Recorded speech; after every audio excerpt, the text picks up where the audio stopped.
Hello again, everyone. I'm Erica Pizzi for JackCotton.com, and I'm here with Jack Cotton, our luxury real estate author, expert, and agent. And we are on step 6 of a 7-part series, How to Break into Luxury Real Estate. And this is a big one. This is a big one. Your first listing. Your first luxury listing. How exciting can that be? Very exciting. Where do you get it? Where do you get your first luxury listing?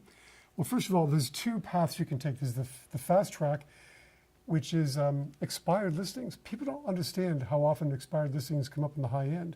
And that's because a lot of agents who get listings, they're well connected, they treat the business as an avocation rather than a vocation. And so they overprice it, or they take it at the wrong price, they're part-time, and the listings expire. So you have a great opportunity to be the second agent in. A lot of them are unqualified. All they have is sometimes a good pedigree and a great Rolodex, but they know nothing about the business, that they can get the listings because of their connections. So overpricing is rampant among these people, so they do expire on a pretty regular basis. But my advice is you've got to find the maverick in your market. The maverick in your market. That's the person who wants to show people they're different. They want to take a chance at a new person. They're willing to go with an agent who's new, who's fresh, who's audacious and creative, and that's the person you want to go to. I was at a house, I can't say where because people from this area watched the video, but I love barns, and this lady had a barn on her property. She must have spent, I don't know how many $1 million building this barn. I mean, millions. Well, anyway, inside the barn, it had heated tile floors. It had beautiful natural finish wainscoting and chair rail. It had hand-cast bronze lights with white halogen lights. Well, it was just a breathtaking barn. Well, I went to the part where the car is parked.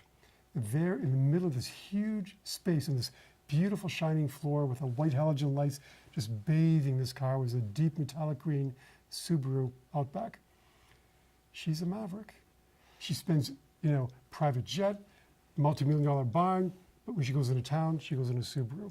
When you watch in your market, when you do your market research, we did in step 1, we really map your market and get to know who are the people who live here, what do they like, what do they do, start looking for the mavericks, and they're the ones who show up in town with a truck. I've shown multi-million-dollar homes where people show up in a pickup truck. They're trying to throw you off the track.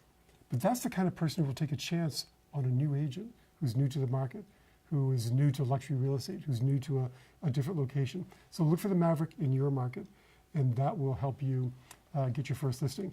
Not to mention, we talked about storming the gates back a few weeks ago, and that's the long-term path to getting listings, because all those gatekeepers, the attorneys, the CPAs, the trust officers at banks, they know which clients are putting their homes on the market next. When you can provide value to them with your yearly valuation updates, they will provide referrals to you. So I always tell people on your first appointment, you want to diagnose before you prescribe. And salespeople can't help themselves. They go in and start blabbing away. You want to treat it as if you were a doctor. Ask them lots of questions. Ask them to show you the house, then go through on your own. I always have the seller show me their house, then I go back through with a recorder and a checklist. And I laser measure the whole house and I dictate the whole house. And then I execute my checklist while I'm there. And never, never, never do I give them the price on the first appointment. Even if I think I know what it is, they're dying for the price on the first appointment. But I'm trying to create more mystique and a greater sense of value for the price opinion I'm ultimately going to give them by saying that, no, I just see your house first to reconcile all the market data I've already collected around the property I've just seen for the first time today. When I have enough confidence in my opinion that I can sign my name to it, I will give you my opinion of value as to what your house should sell for.